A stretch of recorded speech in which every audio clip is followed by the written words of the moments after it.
नमस्कार मंडळी. मी मिलिंद श्रीकांत देवगावकर. यूट्यूबवरील निश्चिंतच्या या 8व्या भागात तुम्हा सर्वांचे स्वागत करतो. मंडळी, गेले काही एपिसोड आपण आयुर्विमा क्षेत्र हे काय आहे? त्यातील योजना ह्या कशा वेगळ्या आहेत, हे आपण जाणून घेत आहात. हं. आज काहीतरी वेगळ्या विषयावर मी आपल्याशी बोलणार आहे. विषय म्हणाल तर आहे निगडीत आयुर्विमाविषयी.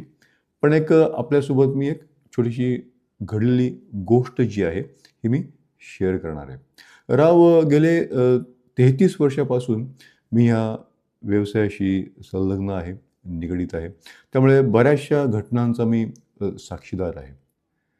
तर झालं असं, नेहमीप्रमाणेच एक दिवस ब्रँच ऑफिसला गेलो होतो. तर ब्रँच मॅनेजरने मला केबिनमध्ये बोलावून घेतलं. म्हणाले, देवगावकर, काल एक डेथ क्लेमचं इंटिमेशन आलेलं आहे. ॲड्रेस नीट समजत नाही आहे. तर मला असं वाटतं की तुम्ही जर का हँड डिलिव्हरी घेऊन गेलात, तर वेळेत आपण त्यांना पेपर्स देऊ शकू. मी म्हटलं, ठीक आहे. हं. तर दुसऱ्या दिवशी लगोलग मी क्लेमचे पेपर्स घेऊन श्रीयुत पाटील यांच्या घरी गेलो. साधारण दुपारची वेळ होती, एक 3-4च्या आसपास. घरामध्ये मिसेस पाटील प्रायव्हेट ट्युशन्स घेत होत्या. मी त्यांना माझं कार्ड दिलं, माझी ओळख सांगितली, कुठून आलो आहे, काय काम आहे. त्यांनी मला बसायला सांगितलं. एक 15-20 मिनिटांनी मॅडमचा क्लास संपला, त्यांची ट्युशन संपली आणि त्यांनी मला विचारलं की काय काम होतं म्हणून. त्यांना मी पेपर्स दाखवले. त्यांनी पेपर्स उलगडून बघितले. त्यांना त्यातलं तेवढं काही कळेना. त्यांनी मला विनंती केली की भाऊ, तुम्हीच हे पेपर्स जरा भरून द्याल तर बरं होईल. मी म्हटलं, ठीक आहे. एक साधारण 10-15 मिनिटानंतर ते पेपर्स पूर्ण केले. मॅडमच्या सह्याही ज्या होत्या त्या घेतल्या. श्रीयुत पाटील यांच्या 4 पॉलिसी होत्या आणि तेही ओरिजिनल डॉक्युमेंट्स त्यासोबत घेतले. म्हटलं, मॅडम, ठीक आहे. जे काही कागदपत्र मला हवी होती, ती आता मी घेतलेली आहेत. तर आता मी हे पेपर्स ब्रँचमध्ये सबमिट करतो. मी जायला निघालो, तर पाटील मॅडमने मला विचारलं, भाऊ, केव्हा पैसे मिळतील हो? आणि साधारण किती रक्कम असेल, काही सांगू शकाल का? मी म्हणालो, एक महिन्याभरात तुम्हाला मिळायला हरकत नाही आणि साहेबांच्या 4 पॉलिसी मिळून 70,000च्या पॉलिसी आहेत. तर 70,000 अधिक बोनस तुम्हाला कंपनी देईल. ठीक आहे, ठीक आहे. पण मग तुम्हीच तो चेक आणाल ना, म्हणजे ते बरं होईल. वेळेतच चेक मला मिळेल. मी म्हटलं, ठीक आहे. मी तसं कळवतो. हं. असं म्हणून मी निघालो. साधारण 2 आठवड्यामध्ये श्रीयुत पाटील यांचा क्लेम पास झाला. मला एक समाधान मिळालं की आपण मॅडमना सांगितलेल्या कालावधीच्या अगोदरच आपण त्यांना क्लेम देऊ शकू. मी लगोलग चेक घेऊन निघालो. पण मला का जाणो, मला थोडंसं एक अनकम्फर्टेबल वाटत होतं. म्हटलं, आपण आपल्या साहेबांना देखील सोबत घेऊन जाऊया. म्हणून मी माझ्या डेव्हलपमेंट ऑफिसरला पण सोबत घेऊन गेलो. दुपारचीच वेळ होती, कारण तीच वेळ त्यांना तशी सोयीस्कर होती. पण त्या दिवशी क्लासेस नव्हते. पाटील मॅडम त्यांच्या 8-9 वर्षाच्या मुलाला शिकवत हॉलमध्ये बसल्या होत्या. आम्ही आलो. मी साहेबांची ओळख करून दिली. त्यांनी आम्हाला दोघांना बसायला सांगून त्या आतमध्ये पाणी आणायला गेल्या. मी मधल्या काळात मी चेक बॅगेतनं काढला. मॅडम तेवढ्यात आल्या.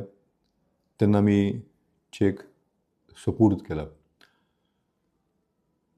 मॅडमने चेककडे बघितलं. त्या रकमेकडे बघत असतानाच त्यांचे डोळे पाणावले. त्यांचा बांध फुटला आणि त्या रडायला लागल्या. एकंदरीत वातावरण बघून त्यांचा मुलगा पटकन त्यांना येऊन बिलगला. आम्ही दोघेही म्हणजे काहीच बोलू शकत नव्हतो. शांतपणे आम्ही ते दृश्य बघत होतो. थोड्या वेळाने मॅडमने स्वतःला सावरलं. त्यांनी मुलालाही थोडं थोपटलं. त्याला बाजूला बसवलं. मॅडमने विचारलं, की आता ही रक्कम मला ह्याच महिन्यात दरवर्षी मिळणार का? आम्हाला काही कळलंच नाही. म्हटलं, मॅडम नाही, काय तुम्ही म्हणताय ते काही कळलं नाही. नाही, आता हे तुम्ही जे दिलेत ना ₹1,25,00,000, तर हे मला दरवर्षी मिळणार ना आता ह्याच्यापुढे? मी एकदम गडबडलो. म्हटलं, नाही हो मॅडम, त्या 4 पॉलिसी होत्या साहेबांच्या, त्या आणि तुम्हाला सांगितल्याप्रमाणे बोनस असं मिळून हा फायनल क्लेम तुम्हाला दिलेला आहे कंपनीने. असं कसं? मग पुढल्या वर्षी काय करणार मी? आम्ही दोघंही एकदम बुचकळ्यात पडलो. म्हणजे असं काही त्या विचारतील असं काही आम्हाला कल्पनाच नाही. तुम्ही बघा परत, मी तुमच्या ऑफिसरना भेटा. काहीतरी चुकलं असेल. तुम्हाला कदाचित माहिती नसेल. तर ते डिओननी सांगितलं, "नाही हो मॅडम, असं नाही आहे. हे जे काही आहे, हे फुल अँड फायनलच पेमेंट तुम्हाला दिलेलं आहे." मॅडम आमच्याकडे बघत बसल्या. "अहो, असं कसं म्हणताय? एवढे प्रेमळ माझे पती, की अगदी प्रत्येक सणाला, वाराला त्यांच्या भावंडांची, त्यांच्या बहिणींची, आई-वडिलांची चौकशी करायचे. काय हवं नको ते बघायचे. आणि तुम्ही म्हणता माझ्याकरता फक्त हे ₹1,25,00,000च ठेवून गेलेत? असं कसं होईल? तुम्ही बघा."